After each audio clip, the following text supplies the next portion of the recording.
Hello everyone, I hope you are all well. This is post-editing Geo here. I just wanted to say a few things very quickly before I let the episode start. First off, I would like to apologise that it took so long for this episode to be published. There was a lot of difficulties getting it done. The original episode 2 had so many logistical issues that it just had to be stopped eventually. This was originally going to be episode 3, but it's now episode 2. Half of the footage I needed to edit for this episode was corrupted, especially the streamed parts, and Twitch aren't able to fix it. So it's been technical difficulties on top of personal difficulties on top of logistical difficulties, and it has just massively impacted my ability to get this out. And as a result as well, a lot of the content for this episode has been cut. So massive apologies for that. I hope you enjoy nonetheless. So yeah, without further ado, here's the actual episode. Hello everyone, and welcome to the Diversity Splatcast, which is a special Splatfest episode of the Diversity Principle, which is the podcast I recently started. Episode 2 was supposed to be out some time ago, but there were a lot of logistic problems and it never quite happened. And so this is now episode 2. This was probably going to happen anyway, but it might not have been episode 2. But here we are. I've just spent the best part of the past 24 hours playing the Tastebud Splatfest with some very good friends of mine on stream. And we've been raising money for the Trussell Trust, which is a great charity who work to make sure that everyone is fed, especially those suffering with poverty, and they ultimately want to stop the need for there to be food banks in the UK. If you're listening to this, the fundraiser is more than likely still open, so if you wish to donate, you can find the link either in the description to this episode, wherever you're listening to it, or by going to the Diversity Principle's link tree, which is linktr.ee/diversityprinciple. I try to make it easy to remember, but I'm not always good at that. If you're watching it on YouTube, the lovely people in the chat as I'm recording this have also put up a link just there.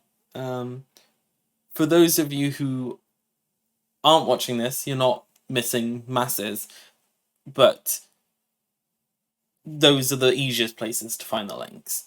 The question for this Splatfest was, what's your favourite type of flavour sensation? And the 3 teams were sweet, spicy and sour. I participated on part of Team Sweet because it's my favourite. I do like the other 2, but sweet is definitely my favourite. Pengu was on Team Sweet with me, as was Worm and Jasper, and who else played with us? I feel like other people played with us, but it's been a long 24 hours. It's been a lot of fun though. We're currently waiting. I'm recording this as the Splatfest ended. We're waiting on the results to drop to see who won. I started recording this a bit late because of issues, and therefore the results might drop before I'm exactly ready, so I might wait to see them. But I thought it'd be nice to just discuss what happened. Pengu did do a lot of carrying. Yes, Pengu is saying in chat, for those of you who can't see, that he did a lot of carrying, and he did. Pengu plays the game and knows how it works. I do not. So whenever you play with Pengu, we're up against strong opponents that are sort of in between Pengu's level and our level. And so Pengu has to do all the heavy lifting because none of us stand a chance otherwise. So yeah, just thought we'd discuss some little things about the Splatfest while we're waiting. The first thing I was talking about was if anyone had any predictions on who was going to win.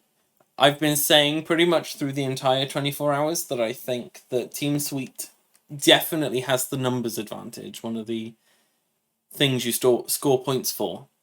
One of the things you score points for is how many people picked your team, which team was most popular, and I think Sweet will definitely be the winners of that one, because as a member of Team Sweet, we spent more time fighting other members of Team Sweet than we did the other two teams.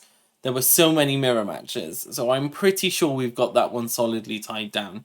But I couldn't tell you who I think would win the different competitive categories, but I'm pretty confident that Team Sweet's gonna run away with the victory on this one overall. Pengu seems to agree that Team Sweet definitely has a decent chance of winning. I believe it was earlier Pengu said that he believes that Team Sweet will win, but he thinks they will lose the Tricolour Turf War chunk of points, which they could well do. Yeah, Pengu has just reminded me that Team Sweet also won the sneak peek, which is a thing that happens before the Splatfest, where all the teams sort of have a sneak peek at the sort of weekend, and Team Sweet won the sneak peek. So yeah, I'm pretty confident that we will take this as Team Sweet this time. I'm not worried at all. Honestly. Yeah. God, this whole thing was a lot more professional in my head. I think it's worth mentioning for anyone listening that I have been now streaming for 24 hours and 41 minutes solid. And I have been awake for nearly 37 hours. So my brain's sort of deteriorated to mush. So this part of this episode is probably going to be a little bit pants. I am going to add a bit on at the end of the episode when I've had sleep and then edit it all together. So there will be a sane bit potentially at the end. Thank you, Pengu.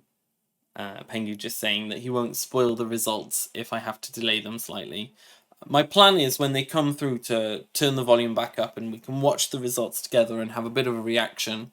I think it would be quite cool.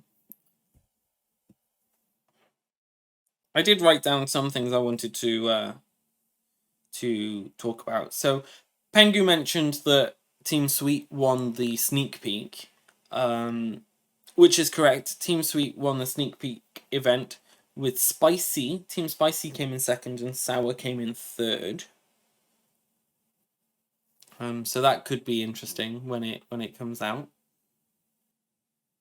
I meant as the Splatfest was happening, I meant to write down notes about things I wanted to talk about, and I just completely forgot in the chaos of everything. So I'm sort of actually, I don't think I am going to run over for time. I think I'll be ready when the results are ready, which is exciting. Pengu asks, who do you think is the strongest team? Like, which team performed the best in the battles in your opinion? It was quite hard to tell, I think, because unlike my previous two Splatfests where I've spent a lot of time playing them, this one I spent a lot more time jumping between different skill levels as different people joined and left the group. But also, I feel like I need to clarify the jumping through skill levels to people who may not be natural gamers listening to this.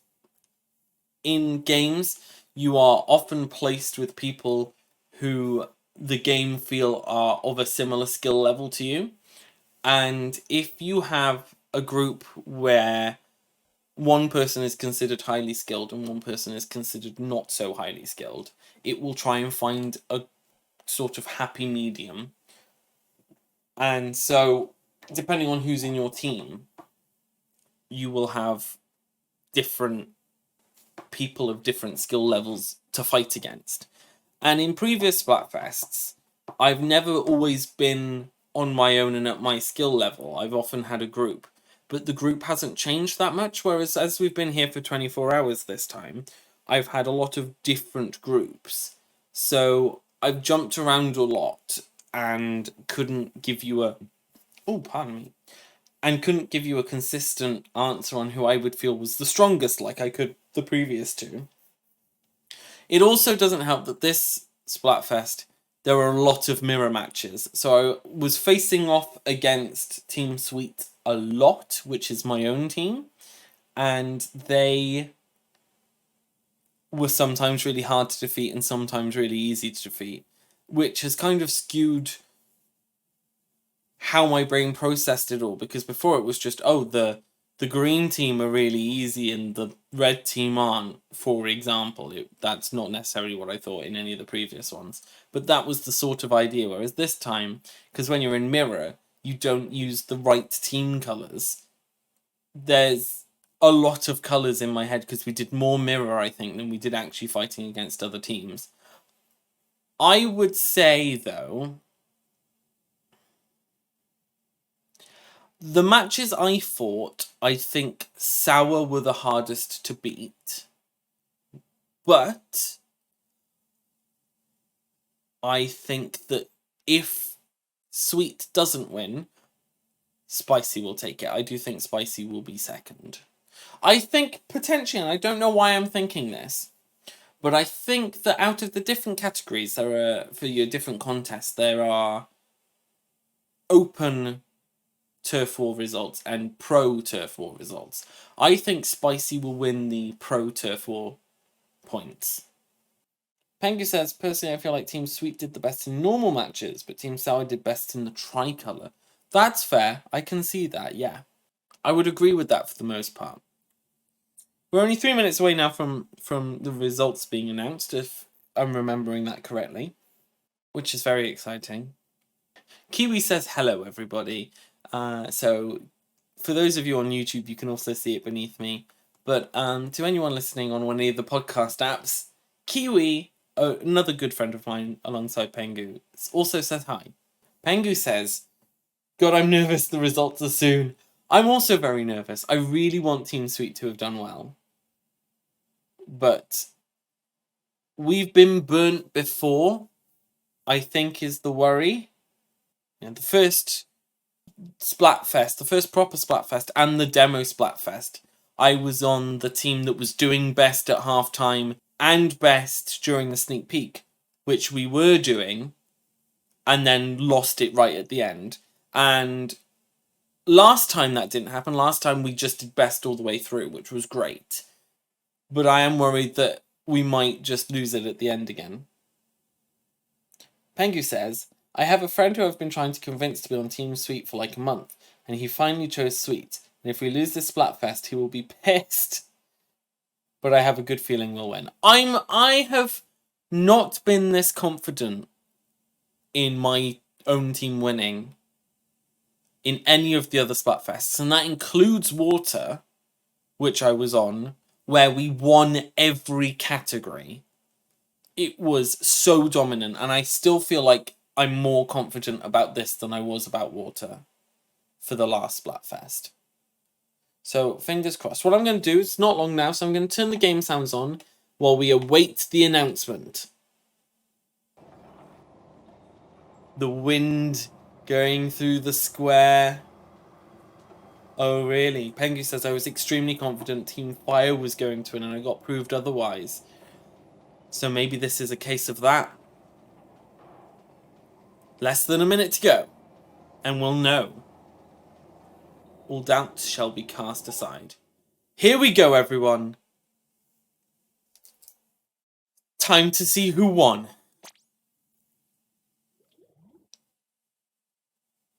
I will read out what the Splatcast says, the Anarchy Splatcast says, for people listening.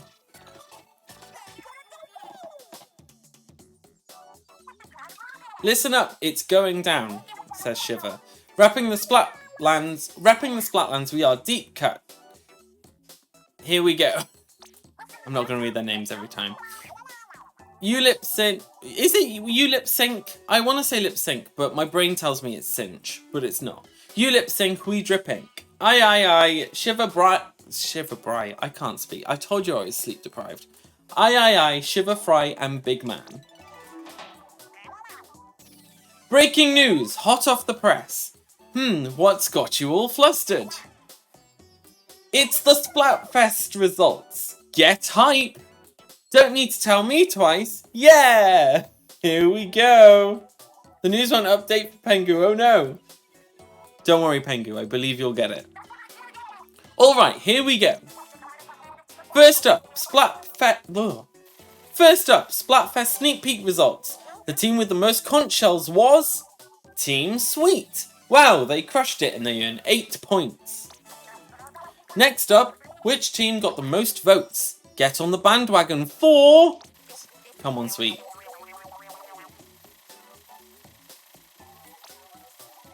Team Sweet got 56.84% of the votes. Spicy came in second with 27.75%, and in third was Sour with 15.41%. What's next? Tell me! Time for a clout check. Open Pro and Tricolour clout results incoming. All at once? Hold up, I need a moment to cool off before all this excitement.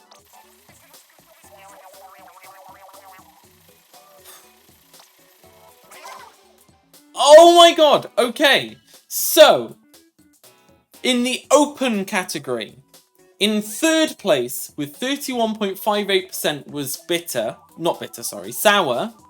In second place with 32.85% was spicy. And in first place with 35.57% and earning 12 points is Team Sweet. Then for Pro, in third place with 31.96% was Sweet. In second place with 33.93% was Spicy. And in first place and earning 12 points with 34.11% was Sour. And then in Tricolour Battle, in third place with 32.39% was Sour. In second place with 33.72% was Sweet. And in first place with 33.89% was Spicy. It was so close in the Tricolour ones, meaning Spicy takes away 15 points for that. And last but not least, the final results. The overall Splatfest win goes to...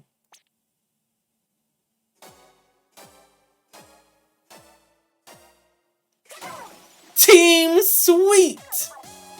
Team Sweet wins it with 30 points. Second place with 15 was Team Spicy. And in third place with 12 points was Team Sour. We did it, guys. Let's fucking go indeed, Pengu. Whew. 24 hours not wasted.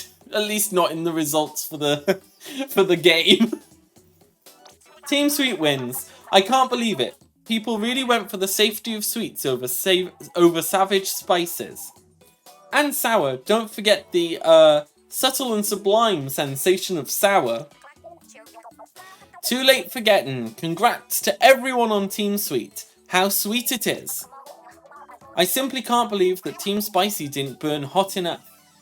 I'm not sour about it, but if I were, that would be good, because sour is good. It's just sweets are so nice. Who would have known Team Sweet had it in them? Maybe the both of us just bit off more than we could chew, spicy or sour. Speaking of, to celebrate, we should go to the all-you-can-eat sweet buffet now. The what? She's been talking about it non-stop. Apparently it's a buffet, but for candy. That's exactly right. It's almost like I invented it in a dream. But don't worry, they have something for everyone, even curry and pickled plums. If I see a single jelly bean floating in my curry. Let's see the current battle stages. There we go. So we're back to normal Splatoon. So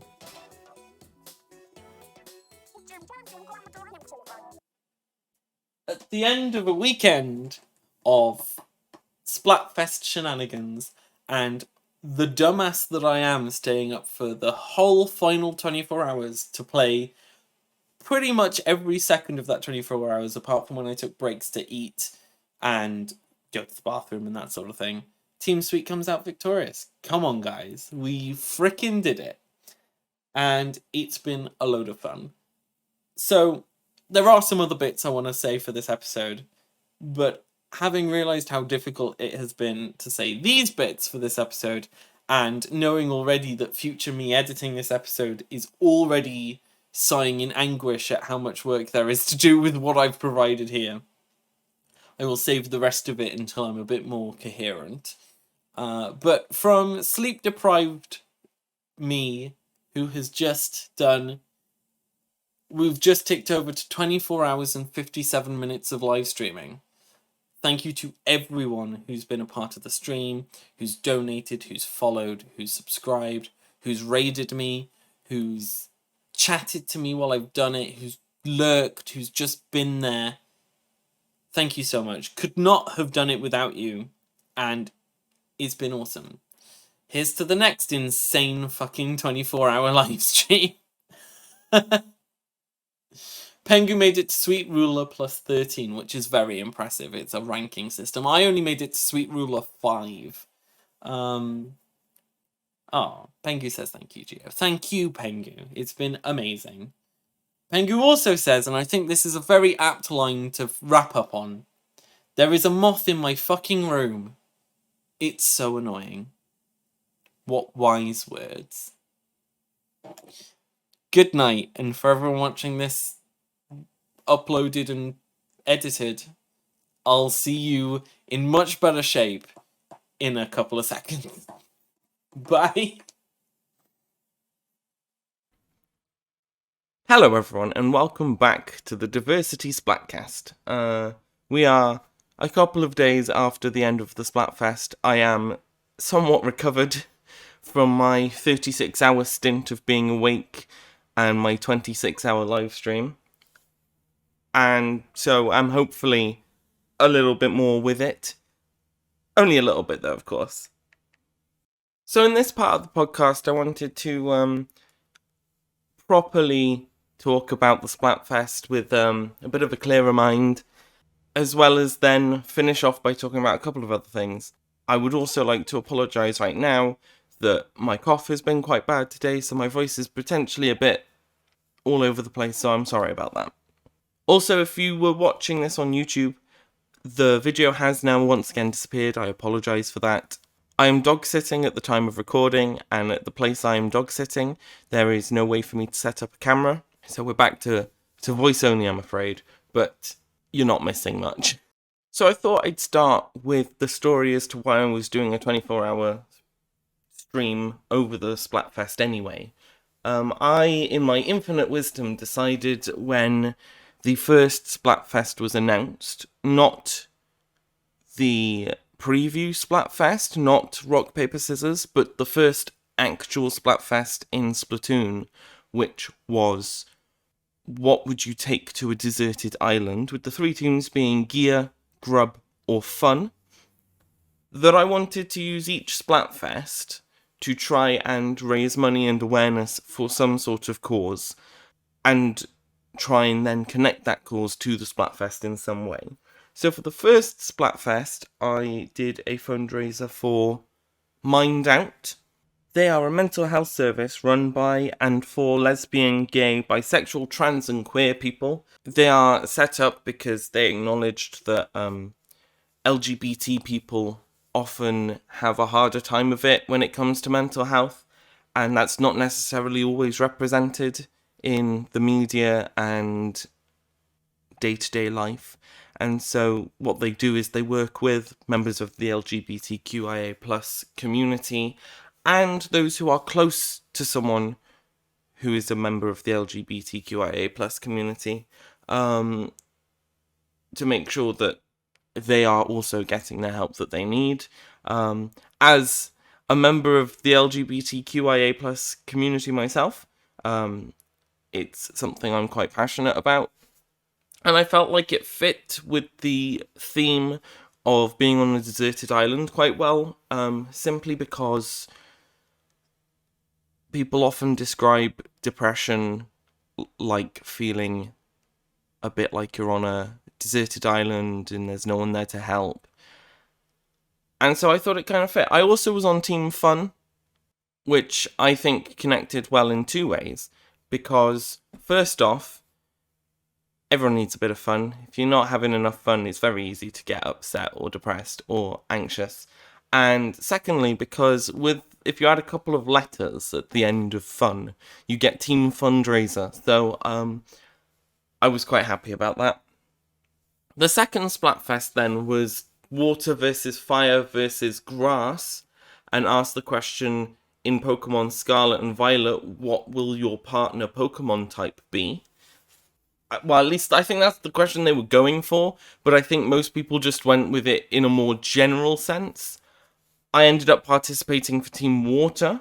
Originally, I hoped to hold my streaming of the second Splatfest in support of a charity like Water Aid, or, a charity that either worked towards water and maybe the oceans, or getting water to places where they don't have access to clean water, or go along the environmental route. But that Splatfest fell at a really bad time for me, and so I just did not have the time to get anything set up. So it also ended up being a part of the Mind Out fundraiser. Once both of those fundraisers had come to an end, we'd managed to raise £165 for Mind Out, which I'm quite happy with. I wasn't expecting to be able to make that much. I'm very happy with how much we managed to raise. It was great. With those previous two Splatfests as well, I will mention that with Team Fun, by the halfway point of the Splatfest, we were strongly in the lead, and then fell back to come second place to Team Gear in the second half of the Splatfest. And as Team Water in the second Splatfest, we completely dominated. Not only did we win at half time and win the whole Splatfest as a whole, we were the best in every single category, and it felt great. But moving on now to the Splatfest that we've just had, I participated as Team Sweet. The category was what's your favourite taste sensation, and the teams were sweet, spicy and sour. I do like sour and spicy flavours, but sweet was definitely my favourite. And as you all saw/heard moments ago, we did manage to win this Splatfest. It was great fun. I think it's the most fun I've had during a Splatfest yet. Definitely my favourite one so far. And that might just be because I managed to spend more time on it and play with more people and really experience it. But it was great fun. We've managed to raise as well, during the time of recording, £58 for the Trussell Trust, who are a charity who are trying to work to make sure that we don't need food banks anymore in the UK, and help people who can't afford to eat, or maybe suffering due to the cost of living, or be in poverty.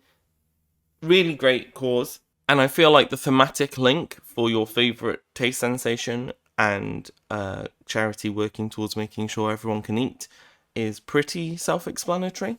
If you are listening to this and wish to support the Trussell Trust fundraiser, you can still do so. Just head to the link tiltify.com/@Giozaki/sicklysweet, and you can donate to the campaign. I will also include the link to the fundraiser in the description of this episode, so wherever you're watching it, there should be a link there. And there will be a link in the link tree for this podcast, which is linktr.ee/diversityprinciple.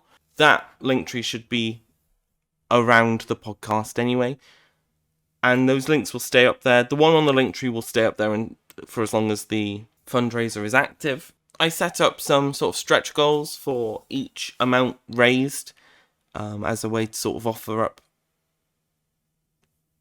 incentives for people to donate. We did manage to hit the first one, for which I promised I would do some sort of stream where I taste foods or do a challenge depending on which team won. So if Team Sour won, I was going to do a sour food challenge. If Team Spicy won, I was going to do a spicy food challenge. But as Team Sweet won, What I'm going to do is try and get in like a box of foreign sweets or something, and maybe do like a tasting foreign sweets stream, because I feel like that's fitting. Because with spicy and sour, they both have an extreme where most people would find them uncomfortable. I don't think there's any amount of sweet that makes me feel uncomfortable. I don't have that, oh, this is too sweet. Generally, the sweet things I dislike aren't because it's too sweet, it's because there's another flavour there that I don't like. So I thought this was a fun way to still make it interesting, because if I just go and pick up a dairy milk and eat that, it's not really anything special. There are other stretch goals too, which can all be found if you follow that link, and there's still a possibility we'll hit some more because the pub where I work is also holding a collection pot for me, so once that comes down at the pub, that will be going on as well. So we never know. This is still not the final total yet. There will be at least a little bit more, and potentially a lot more, who knows. One of the things we did this Splatfest was during the countdown for the beginning of the Splatfest, we did a little contest. For previous Splatfests, I've tried to put a quiz together, and for this one, I just didn't have enough time to make a quiz for the format of the software we use to run a quiz on stream. So instead what we did was we created our own set of Splatoon-themed prompts for a game of Quiplash. For anyone who doesn't know what Quiplash is, it's a bit like the digital version of Cards Against Humanity, but not quite. So the game will offer you a prompt, and you have to come up with an answer for the prompt, and then all of the players of the game vote for their favourite response to each prompt. Whichever prompt gets the most votes wins that round. For this contest, we cumulatively added up everyone's scores from every game that they participated in, and whoever had the most overall score with all of those added up at the end was going to win. So not all of these people played the same amount of matches, and every one of them did very well. But I can announce the scores from our 7 players. In 7th place, we had Blue Cerberus with a score of 3,150 points. In 6th place, we had Pengu with 3,270 points. In 5th place, we had Sleepy Ghost with 10,600 points. In 4th place, we had Damo with 15,410 points. In 3rd place, and taking bronze, we had Chaos with 17,350 points. In 2nd place, we had Worm with 18,590 points. But in 1st place, and winning the contest, we have Undead, who won with 25,030 points. So I will be getting in touch with Undead, because as the winner, Undead has won a Splatoon-themed reward, either an amiibo card or a pendant plushie, depending on which they would prefer. There may be more contests to follow. Some of them were put in as potential stretch goals, but as of yet, that is the only one. Something I wanted to talk about while discussing this Splatfest is actually nothing to do with Splatoon. It's to do with something else I'm a part of. I also just want to put out there, because I know a few members in my community will appreciate this, that following the results of the Tastebud Turf War Splatfest, I currently own 69 sea snails, so do with that what you will. So yeah, overall, thank you very much to everyone who has participated in this fundraiser and this Splatfest with me in some way. It's been great. My hope is that I can do more 24-hour streams over Splatfests. My original plan was to do a 24-hour stream for every Splatfest, but it's unlikely to be able to happen. Not only is there a lot going on at the moment in general, but Splatfests always happen over weekends. They start midnight as the day changes from Friday to Saturday, and they end midnight as Sunday changes to Monday. And the 2 days I am required to work most typically are Saturday and Sunday, because there are only, I believe it's 2 members of staff at work who can do weekends, and so those shifts are split between us, and we just essentially do a half day each. So my longest shifts and hardest shifts for me to get cover for are weekends. I was just very lucky that this one lined up nicely for me to be able to do it. So hopefully there'll be more 24-hour streams, but I imagine for the most part they'll be like I did the previous 2 Splatfests, where I'm just streaming every moment I'm not at work. But we'll see. I will do my best. I also like the idea of recording a Diversity Splatcast episode of this podcast after every Splatfest. And I like the idea of keeping this sort of process vaguely similar to this one, in that I like the idea of recording an episode just as the Splatfest ends whilst waiting for results, and then have the results read out on the podcast. Although I'm going to try and find a way to make it tidier because it was so messily done. But we'll see. The idea being that if I've done a 24-hour stream, the first part of these Splatcast episodes will be me just horrendously sleep deprived and not knowing at all what I'm going on about. And that then, once I've had some sleep, I come back and record an episode normally, not quite as sleep deprived, but still not really knowing what I'm going on about. So, hopefully there'll be more of these. That is what I would like to do. I wasn't as prepared as I thought I was going to be. I was expecting to have taken a lot more notes during the stream and have a lot more to talk about. But I think because there was other things that happened during the stream that sort of took my attention, and it's the first time I've attempted it, I didn't note take as well or as frequently as I would have liked to. So that's something to improve for next time for sure. There were some fun moments I have not mentioned yet, so I'll just list those off sort of fairly quickly, only because looking back at it, there isn't much to discuss, whereas at the time I thought, oh, that would be great on the podcast. Right now I'm looking at it and going, what am I supposed to do with this information? Like, there was a point where I was walking around, and in Splatoon you can write little posts which will then be seen by other players as they wander around the lobby area. Not the lobby. In Splatoon, you can write these sort of social media style posts, which can then be seen by other players as they wander around Inkopolis Square. And there was one this Splatfest that caught my eye. It just had appeared in my square as graffiti on the wall, and it just simply stated, "Welcome to the Shadow Realm." So I enjoyed that, but wasn't sure it was something I could necessarily talk about in great detail. I also originally intended to discuss a Mario Kart event that happened partway through, but I don't think I can do it justice. But what I will say is that about 5 hours before the end of the Splatfest, I was called up to do some Mario Karting with my team, Aftermath. They're a bunch of legends. You should 100% check them out. You can find them on Twitter. Their tag, name, whatever it's called on Twitter, is @AftermathMK8D. And the Mario Kart session in question was just 2 hours of a Mario Kart team losing the plot. It was quite beautiful. There may be content made to try and share the experience at some point, but in the meantime, it's all still on the VOD on my Twitch channel.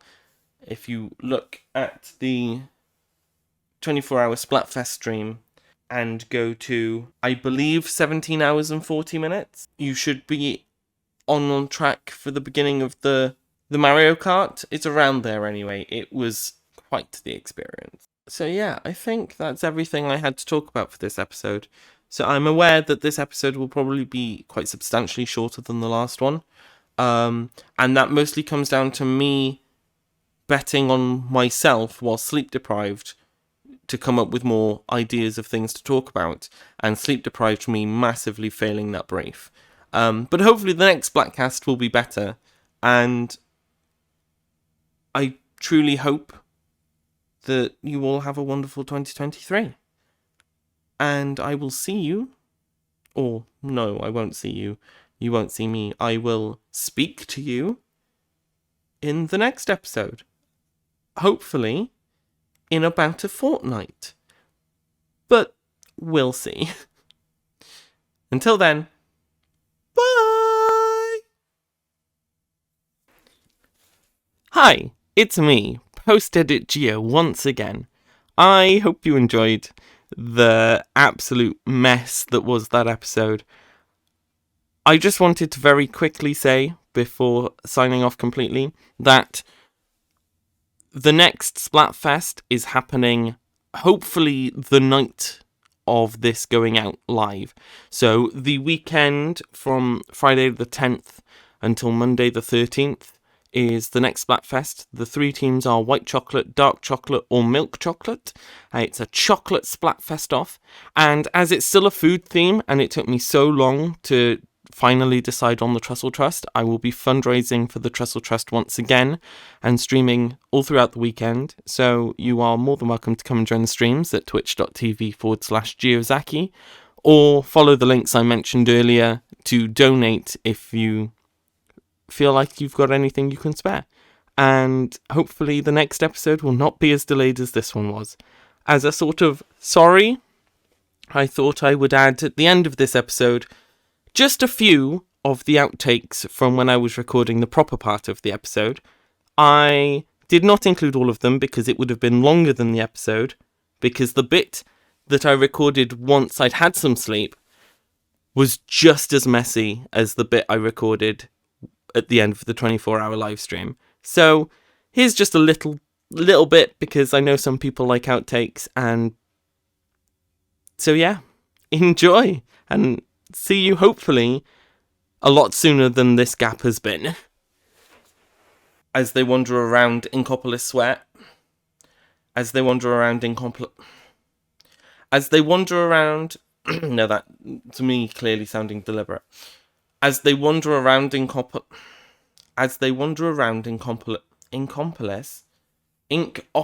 Jesus Christ. Which can be seen by other players as they wander around Inkopolis Swap. Fuck my life. In Splatoon, you can write these sort of almost social media style posts, which can then be seen by other players as they wander around Inkopolis. Oh, for God's sake. Inkopolis. Ink-fucking-opolis. In Splatoon, you can write these sort of social media style posts, which can then be seen by other players as they wander around Inkopolis Square. That's as close as I'm getting. This is going to be a nightmare to edit. And I think that about wraps up the Splatoon past. For fuck's sake, I can't speak today. And I think that about wraps up the Splatoon